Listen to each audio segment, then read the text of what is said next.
Hey guys, welcome to another episode. Today we are back home after our long weekend at the Vick Autosports open house. It was a really good time, really awesome to meet a bunch of people and see all sorts of awesome cars and inspiration. A link up above for that, so that way you guys can check it out and see where we're at now. Now originally we were supposed to do our first start at the open house, and unfortunately after some preliminary checks we found that cylinder number 1 doesn't have any compression. So 2, 3, and 4 were okay, but not as much as we'd like to see with brand new rings. You know, we should really be seeing some high compression, and it just wasn't doing it for some reason. So what we're going to do is we're going to dive into it. I'm really hoping that we don't have to pull the engine, because that would not be fun at all, especially when it's barely put this thing on. And I think famous last words were, we're not going to take the hood off again. It's all surface stuff, but better just to cover it, because I don't plan on taking this hood off anytime soon. So I'd like to keep it that way, but fingers crossed that we're not going to be doing that. So we're going to dive into it. I definitely want to pull the cylinder head, so we're going to take off our timing belt, drain our coolant. We'll leave our intake manifold on. We'll take off the exhaust manifold. The headers, we'll take those off. Of course, unplug all the wires, things like that, and just see what we're working with. I have a strong suspicion that we're hanging up a valve, like our number 1 intake valve. When we were doing our preliminary checks for fuel and things like that, I'm kind of concerned that that notorious cold start valve, and I'll show you that here in a second, is hung open. It just kind of goes to show that we're taking these old 40-year-old parts, literal 40-year-old parts, for granted as being good, and something like that is something that we probably should just replace from the beginning, but you know, we just kind of took it for granted, like I said. So what we're going to do is we're going to jump in, we're going to pull all this stuff off, drain it all. I'm going to do a time lapse for you guys, see where it's, see how it goes. Nothing super interesting, but I'm going to try and break it up, get it up there for you, just so we can take the head off and see what we're working with. And fingers crossed that it's nothing horrible that can't be relatively fixed. So all you can do is dive in now. Here we go. But before we get started, I want to show you this. This is our cold start valve. This is the original one that was on it. I feel like I should have known better, because this was all left disassembled and all taken apart. And if you remember from when we took apart the engine, cylinder number 4, the side of it was completely blown out. I think I still have that piston here on the shelf. Yeah, so right here. So you can see it's all gone, and that's a lack of oil, I guarantee it. And it just got so hot that it just fell off. So we're going to hope that this was not the culprit of our disaster. So I really hope not. You know, when we tested the fuel, everything was running just fine, no leaks. But I hope that didn't get stuck open and just kind of flood everything and wash all of everything down and cause a mess. So belt off, disconnect fuel lines, keep on as much as we can to save ourselves some time in the future, drain coolant, you know, all the good stuff. But let's get that head off and a lot of the accessories off and see what we're looking at.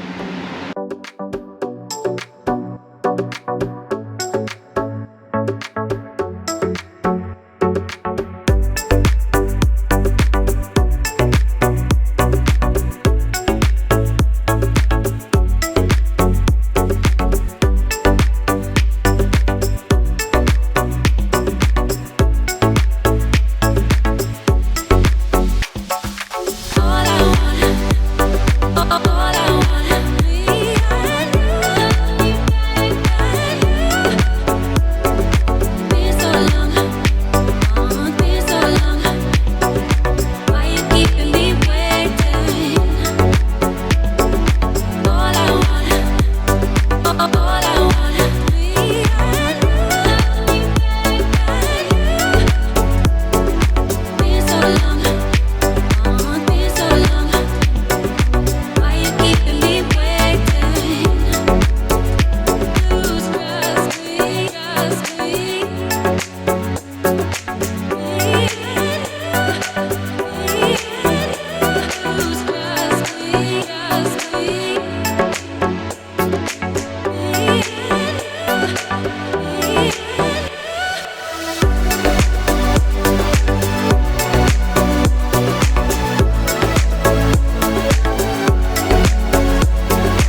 now that everything is taken apart, fuel lines, our electrical connectors are removed, timing belt is off.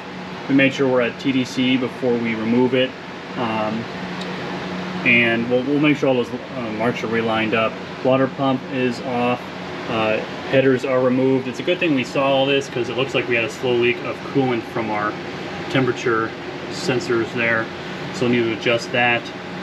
Make sure those are sealed and get those nice and cleaned up. Super slow leak because that definitely wasn't there over the weekend.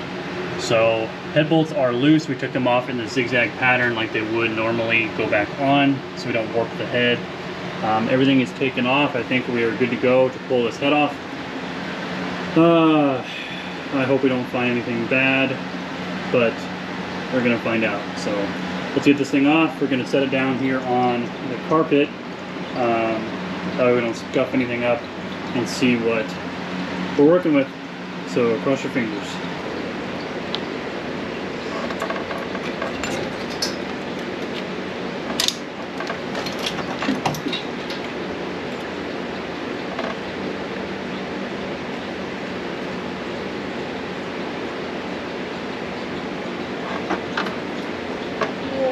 Oh man. Stay. Stay. Stay.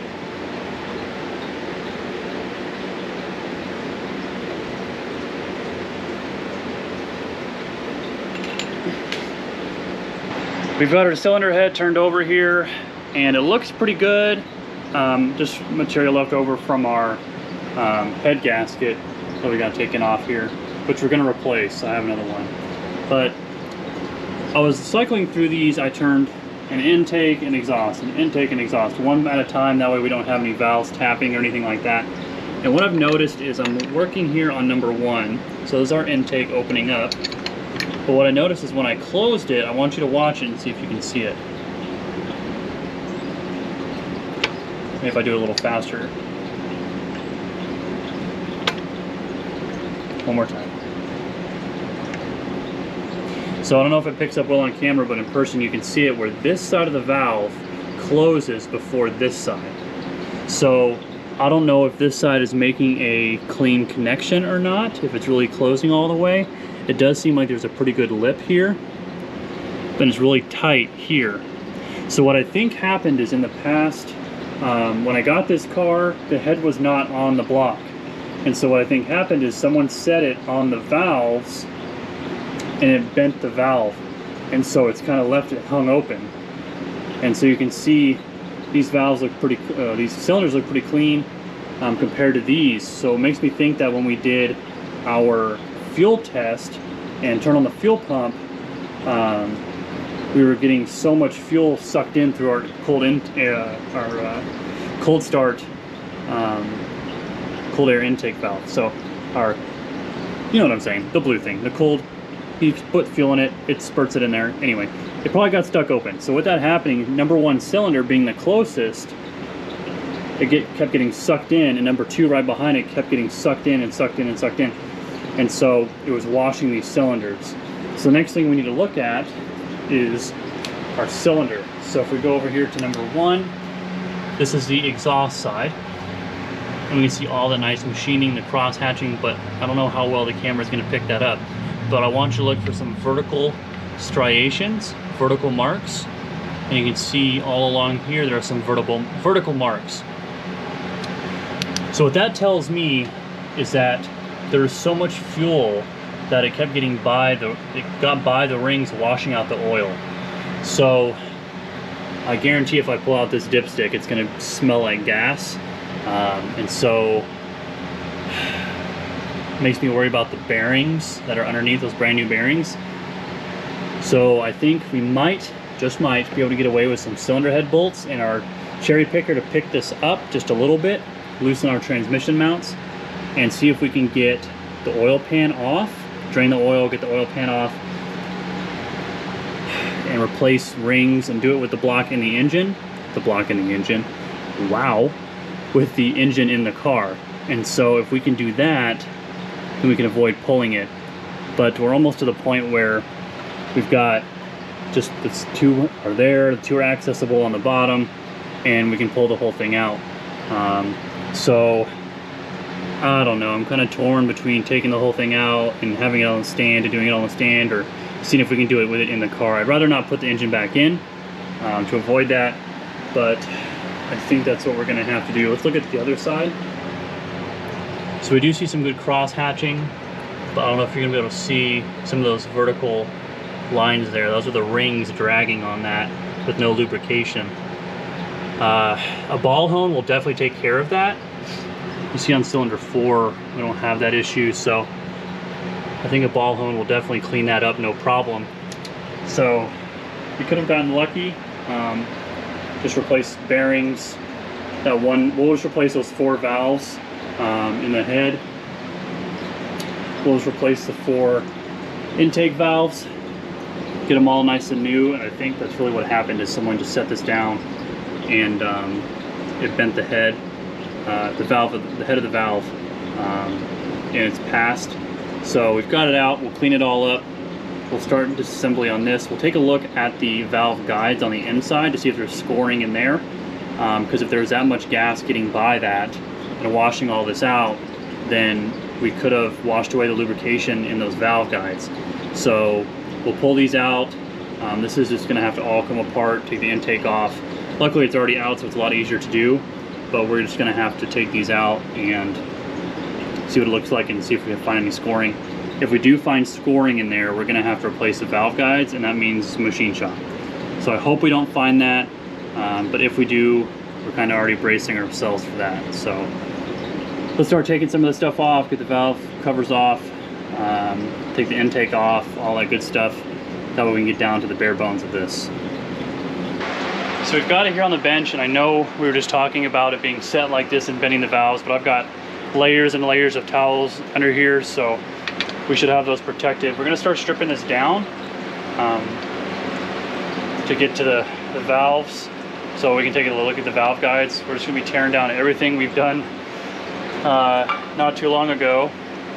So unfortunate, but we've got to check it out.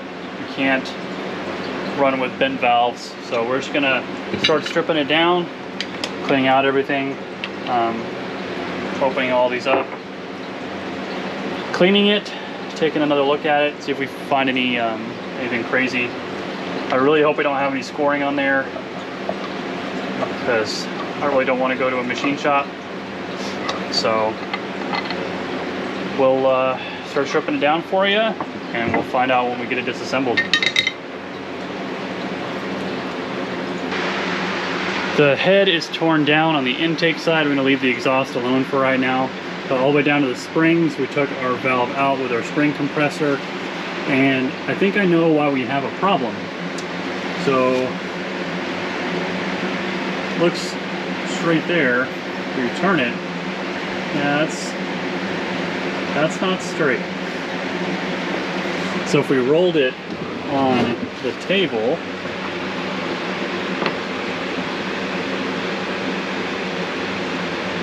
you can see where it kind of comes up in the middle. So it's definitely not straight. I bet you if we put that in a drill and spun it, you would see it not very straight, but that's a good angle. There you go. So that's bent. So that's not going to do us any good. So kind of want to, we're going to replace these anyway, so we're going to pull all of these out and take a look in this hole. I'll have to grab my flashlight, my bright one, see if we can see down in there. We might have to tip it on down the exhaust side and look up through that hole. But based on the shaft here, there's some dull spots, there's some shiny spots. I think that's dull, shiny, dull, and you can see some horizontal lines across there, because as the valves work, they turn inside the valve guide here. So they actually turn as they run, and so those scores are the marks of the inside. So hopefully it didn't score it enough to where we're going to have to get these all redone. But we're going to take a look with a nice bright flashlight and see what damage this did to that.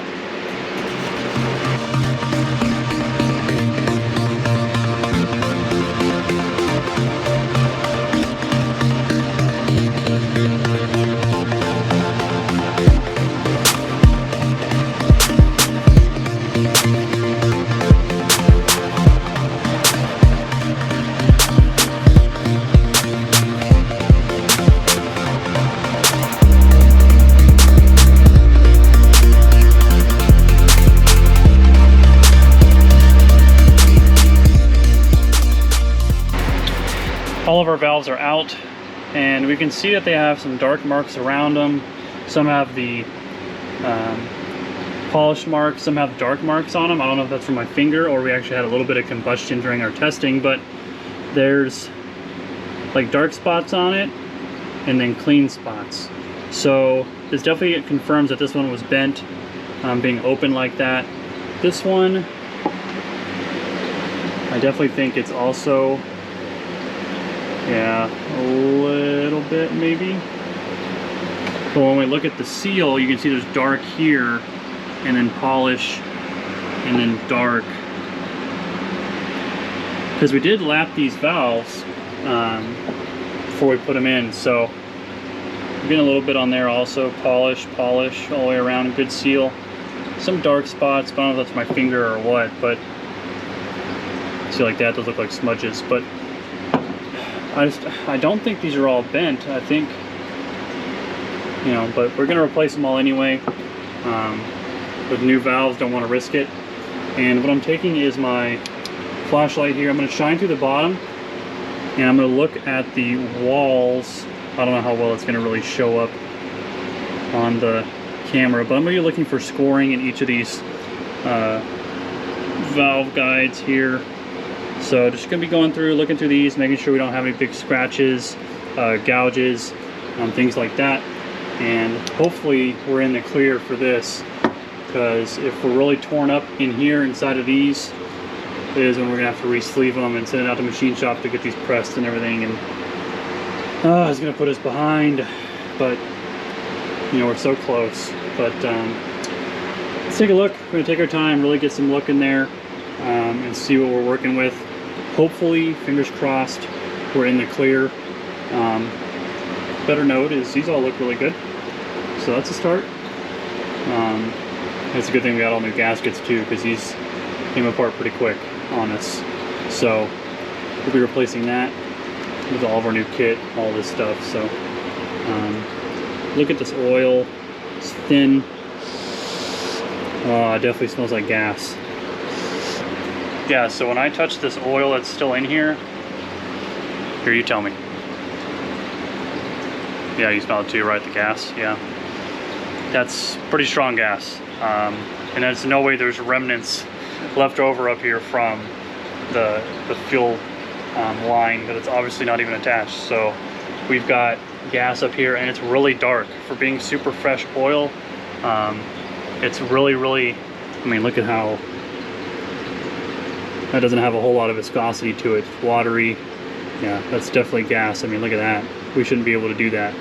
So definitely had gas in there, and see how thin it is. Yeah. So, oh, so much gas. Well, at least we caught it early, before we went too crazy and really running this thing. So we're gonna put all these aside. I'm gonna give my friends at Vick Auto a call, say, hey, this is what's going on, this is what I'm seeing, what do you think? And they give you awesome expert advice. So if you're ever in a situation like this, you just give them a call and let them know, hey, this is what I'm going on, this is what I'm seeing, this is what I'm experiencing, and they'll help you and walk you through it as best they can. So I'm gonna give them a call, order up some new valves, and send them a couple pictures of the valve guides to see what they think, if it shows up enough. And then we'll come back to put those in there when we have all those new parts and get everything situated. So time to make a phone call and see what to do next. But we're gonna wait a day while I make those calls, order those parts, and hopefully it's not too bad. So cross your fingers. So I'm gonna do a test here. I'm gonna stick the valve in the drill, I'm gonna spin it, and I'm gonna look at how it spins, because all the other ones I've done so far, cylinder 3, 4, and 2 have been just fine. So when I go to turn the drill, it's nice and centered. I'll spin it and it's nice and level, no wiggle, nothing like that. So when I spin this one, it's kind of goofy here. This is what I'm seeing. So in theory, this will stay nice and straight. The head will be nice and even, nice and smooth. That's how you know it's true round. Now watch this. Yeah. You can even see it there in that that angle. Yeah, that's definitely bent. So the other three were okay, but like I said, we're not going to mess around. We're going to put in new valves. Turns out I did order some, and I brought them home with me in preparation for this issue. So as soon as we figured out what was going on, I just went on the safe side and ordered some. I totally forgot I had these. So we're going to be able to start reassembly right now also with all new valves. We'll reuse the keepers, all that stuff, and double check our valve lash with our cups and everything. But we're going to be very generous with our lubricant on these. We've got the assembly lube, which is right here. So I've got the assembly lube. I'll make sure to shake it up and get it all nice and worked. And we'll really lubricate these before we get them all the way in there and pull them out, double check. And I mean, I don't want to go through this again. So we're going to go one at a time, lube them up, and start pressing all these back together. And then we'll move on to the block, because I still think I'm going to replace the rings. So I'm hoping we can pull up the block with the cherry picker and get that oil pan off and the oil out, and you know, change those out with it in the car and save ourselves a huge amount of time. So we're just gonna put these back together, just a repeat or backwards of what we just did, and we're gonna get these squared away, and then we'll jump over there.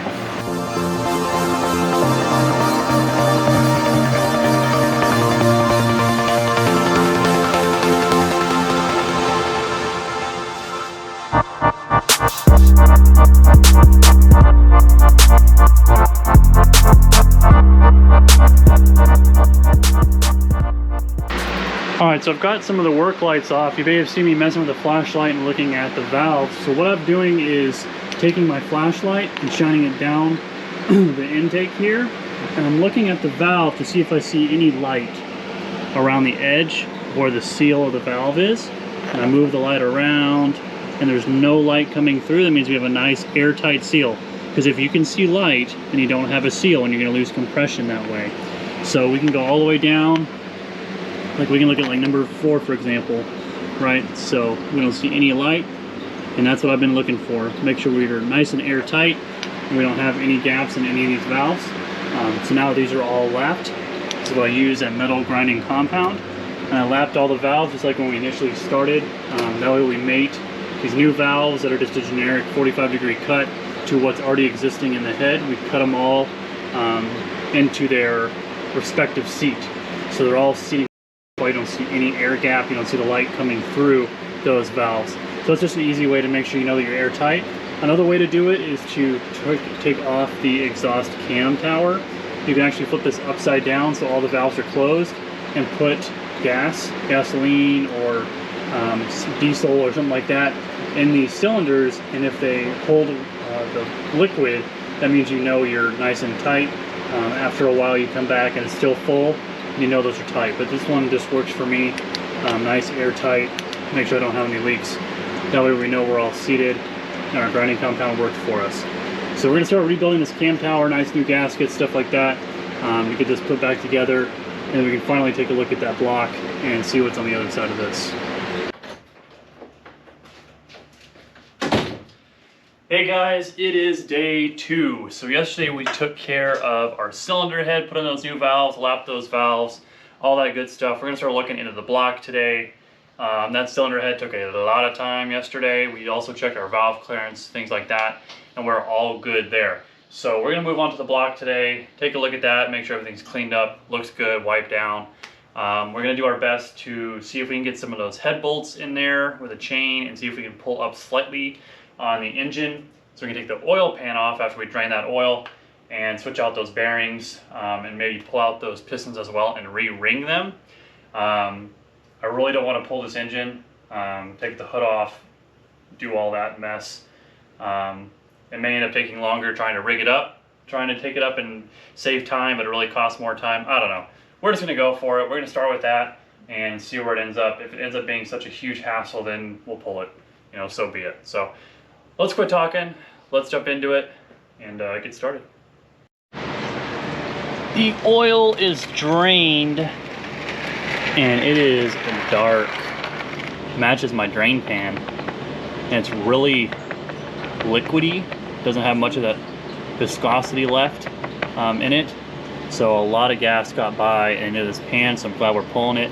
This isn't super great, so I'm glad we're gonna switch it out. That's pretty ugly. I'm glad none got on my shirt. Oh, well, speaking of shirts, I've actually had people reach out wanting to know how they can support the channel. And I'm gonna tell you, there's a couple things. We've got drink sleeves, they're $5, and I've got Garage Time TV t-shirts. They're all black, single-sided with our awesome logo. They're Gildan shirts, so they're good name brand, and they are cotton shirts, so they're gonna last you. I think they're pre-shrunk already. I've sold a few of these already. If you guys want one, make sure you send me an email. I'll make sure to drop it right here down below in the description, but here on the screen. GarageTimeTV@gmail.com. I get those shipped out within 24 hours. I've sold a few, we even sold a few at the open house. So make sure you guys pick up one of those. It really does support the channel, helps me out so I can keep buying parts to keep getting this thing on the road, so long as we keep ourselves from running into issues over and over again. But anyway, if you want to help support the channel, I've got shirts from medium to 2XL. 24 hours, I get them shipped out. They normally go priority mail for you. So let's get back to it. Before we get anything started, we're gonna have to drain the coolant out of our block.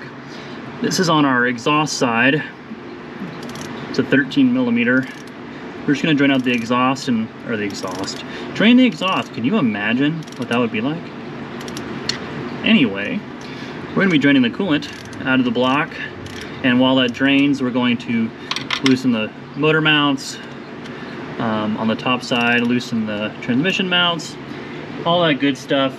I've got a super heavy duty strap to go across some head bolts across the top of the block, and we'll start to see if we can get it lifted up here.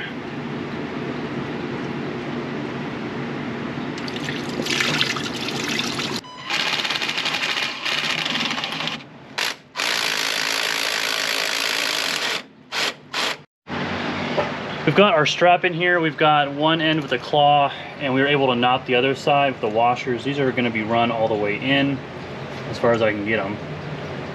Maybe a little bit more. And we're going to lift up on it. Now, we're not putting a lot of pressure on this. I know this isn't ideal. I know I'm going to get comments about it. That's not right. Yeah, I know. Okay, we're just going to keep on working here. We're trying to get a job done. So we're just going to lift this up a little bit. We have the motor mounts all the way to the ends of the threads. That way we don't come off, because having to realign this on my own would not be fun. So we're just going to go with this. We're going to start cranking it up just little by little. Make sure these threads are all the way down, which I think they are. And we'll start lifting this up so we can get to that oil pan.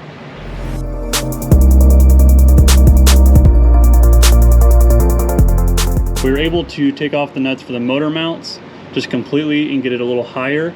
And I think that's what the key here is, if the sway bar wants to work with us next.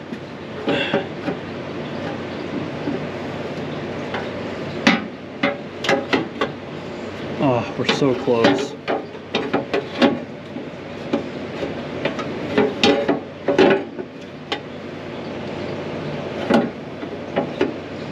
Come on, we're right there.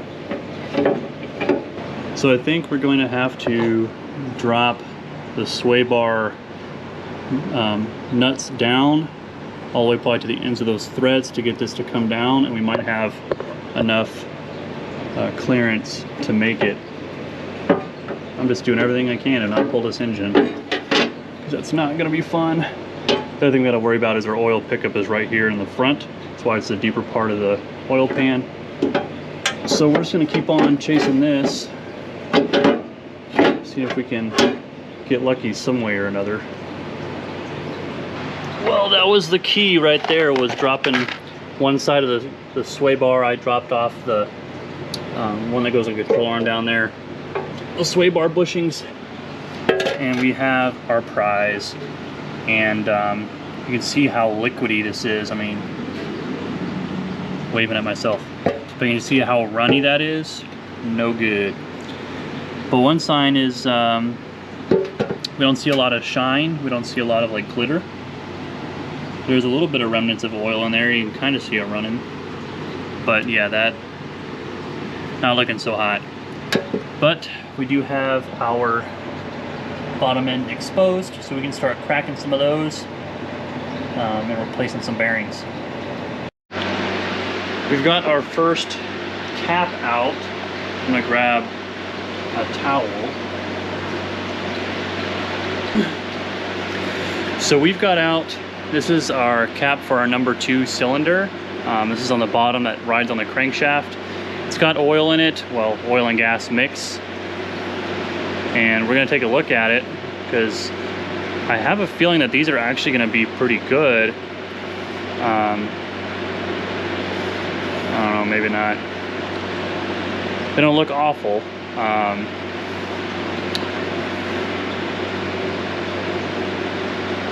little bit of scoring in there, but I think that's from some of the debris that just kind of got sucked down in there, unfortunately. But what I'm gonna do is I'm gonna look at a couple more off camera just to get an evaluation here and see what we're working with. I don't see any copper color, which is a good sign. They didn't wear crazily, but we're already this far in, so I have a feeling we should probably just replace it. Put a good amount of lubricant on these and put some new ones in. The only ones that are going to be challenging are the ones for the main bearings that the crankshaft rides on in the block, because we'll have to pull the oil pump and get the crankshaft out of the way, and it's going to be kind of hard to do upside down. So maybe we should have just pulled this thing, but you know me, I like to do stuff the hard way, and we just kind of learn that way. So let's take a look at a couple, and I'll bring it back when we come up with a game plan here. A few moments later. So this is for number 3, and I found our wear. So I'm glad we checked it, but we are definitely replacing these bearings. You can see how worn out and reflective they are. Yeah, it was starting to eat through that. So we're gonna definitely change these bearings out, take a look at the crank, because we're gonna replace the crankshaft bearings as well, because they very well could look like this too. And we have a whole new set. We planned ahead just in case, and got a set of those, and I'm really glad we did. So we're gonna pull them all out, line them all up, and we'll take a look at them and clean them up, get everything re-lubricated, and then we'll be able to shoot them back in under the car.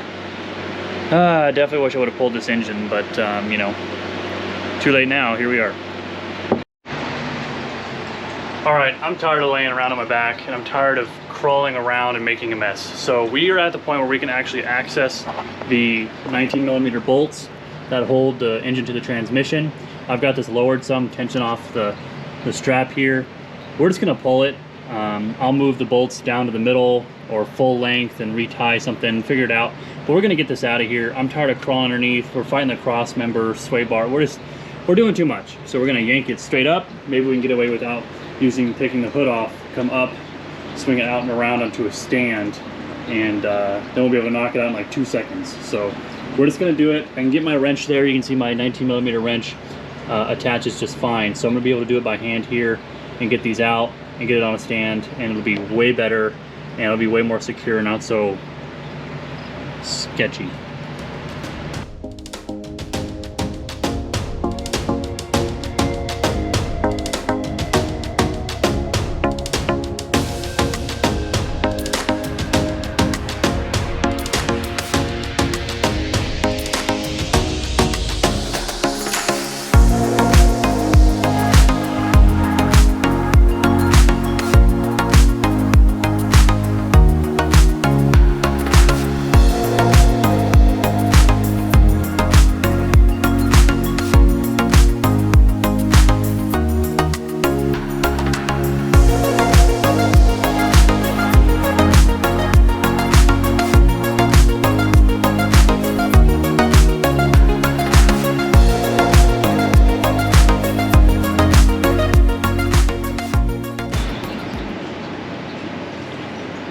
Remind me to never do this again. This sucks. I'm gonna spend like 10 times the amount of time pulling this sucker out versus the amount of work it's gonna take to fix it. But it's just so much easier to get to it when it's out on the stand like that. Flip it, turn it, clean it, do all that good stuff. But holy moly, this stupid baffle wanted to fight me the whole time because the starter goes through it, so you gotta turn like a 1/16 of a turn on the nut, the bolt, to get it out. Just disaster. Took forever. But we have victory. We're gonna take it out. We've got it out. So we're going to flip it upside down, take a look at those crankshaft bearings, a couple of the bearings for the pistons themselves. Do have some wear from no lubrication because of that gasoline and the oil. So we're going to flip it over, pull them out, take a look at it, evaluate it, but we're definitely gonna replace all of them. It's just gonna be a lot easier to pull out that crankshaft without damaging it like this versus underneath the car upside down, fighting the cross member. Don't dent it, don't drag it. Too much of a hassle. So let's get it up, let's flip it over, start replacing some bearings, lubing up everything, cleaning everything out, and starting over, and then we can put it back in and put it all back together. All right, let's go. So far we look okay on the journals here. Don't see anything crazy wear, etch marks, digging, anything like that. But we've got these 3 center ones to go. We already broke them loose. We're gonna crack them open, start removing those bearings, take the pistons out, re-ring it, and get our hone, and we should be able to hone those cylinders to get those vertical etching out of there. Won't take much. Luckily it wasn't going for very long, just with the starter, so we didn't really wear anything out crazy. So we're gonna keep on going here, get everything laid out nice and in order, keep the same bolts with the same caps, so we can keep it in order and put it right back together the same way. So we've got the pistons out in order with their hardware, and I flipped it over, and hopefully the camera will pick it up. You can see those vertical lines. Yeah, you can really see it there, those vertical lines there. You can see the cross hatching from the machining. The light doesn't wash it out, so you can see it on that side. But when you look at it, you can see those vertical lines, and it just, no lubrication, and that's what did it. So we're gonna have to hone those out. Luckily they're very superficial. You can see those. They're pretty superficial, so they're not super deep where we're gonna have to get this redone and get all new pistons and everything. But it's a good thing we caught it early, because this could have been really bad. So I can't find my hone anywhere, so I got to dig through all these drawers and all these tubs to find it. And if I do, we'll continue. But you know, I've got a feeling that I'm pretty wiped out. It's pretty hot. I'm feeling it. So I think we're gonna call this good for today. I'm gonna look for that really quick if I can find it. If not, I'll have to order another one, and it'll take some time to get here. And but I think we're gonna call it good for today.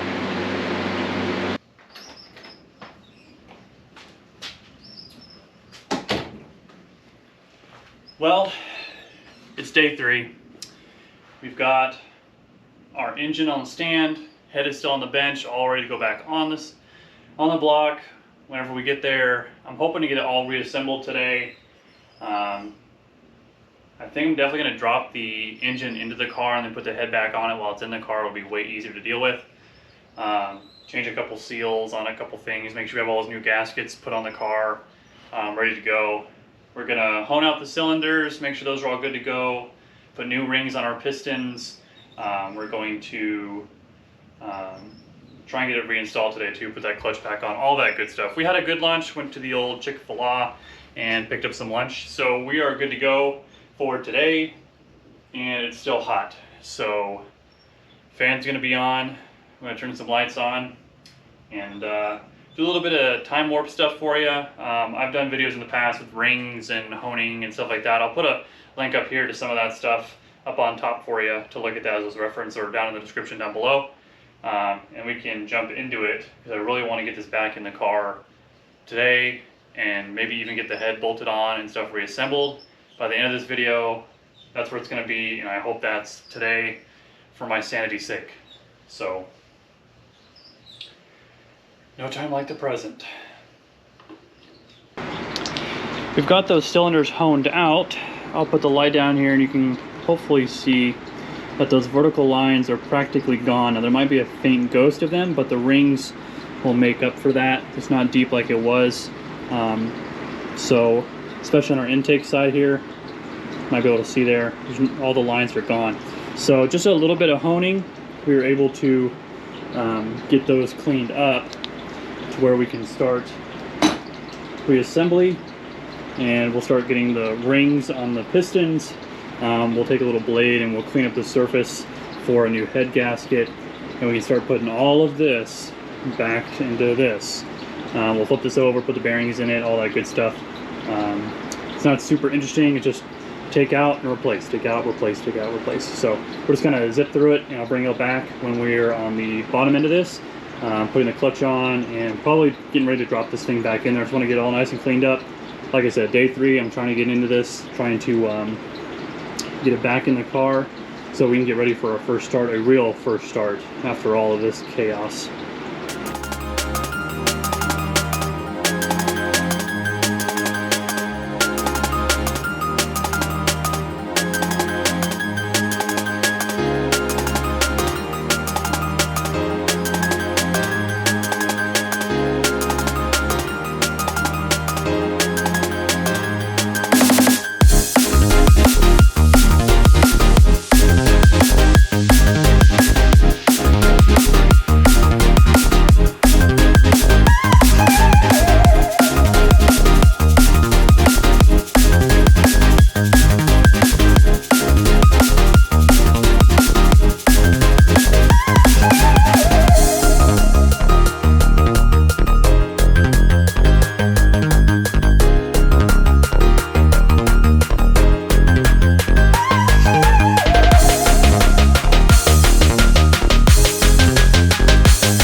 Finally at the point where we're putting our clutch back on, and I'm really glad that I kept my clutch alignment tool out of our clutch kit when we installed it on the engine build a few episodes ago. And this is why you don't throw this stuff away, because you never know when you're going to need it. So we've got our clutch alignment tool centering our friction plate just fine. We've got our awesome, haven't even been used pressure plate. I'm going to install all of our hardware, torque it down. And once we get that on, I think we're ready to start putting it in the engine. We've got our head bolts back in. I have extra head bolts, so I'm not going to end up reusing these two specifically, just because I'm afraid of any sort of warp or anything. So we're definitely going to replace those, so don't worry about that. So we're going to put our pressure plate on, we're going to torque them down on there in order, and I think we're ready to start dropping this in the car again.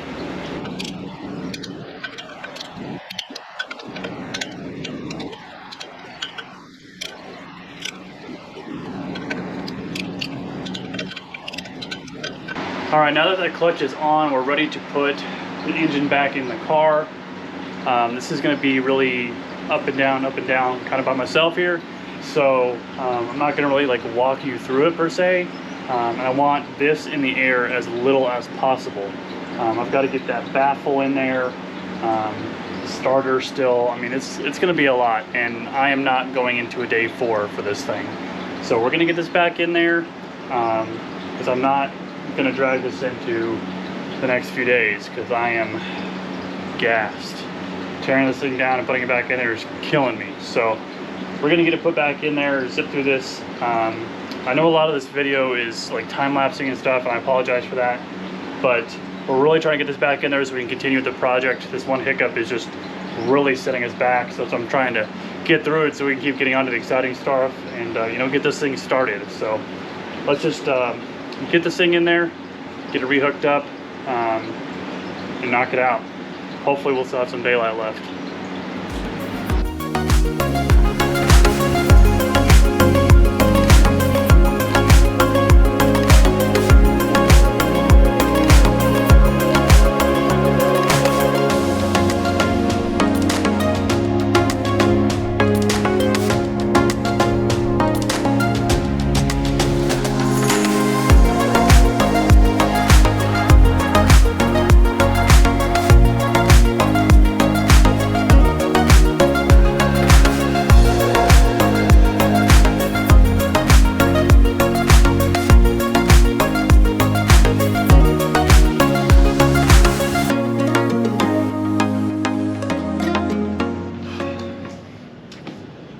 Well, good morning. It's day 4, and I knew I said I was going to do it in 3, but you know, stuff happens. So here we are. But we are to the point now where we're going to put everything put on. We're going to get the head put back on, hook up all the fuel lines, all the wires, electrical, get those all put back in, and finally get this behind us so that we can get our first start. I am really tired of parts all over this place, and it's a disaster here. There's stuff everywhere, and I just cannot handle it anymore. So we're just gonna get this done, gonna do it today, reassembly, clean up the garage, and be back to normal. So, while it's still cool, let's get started.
Most of the intake is now on.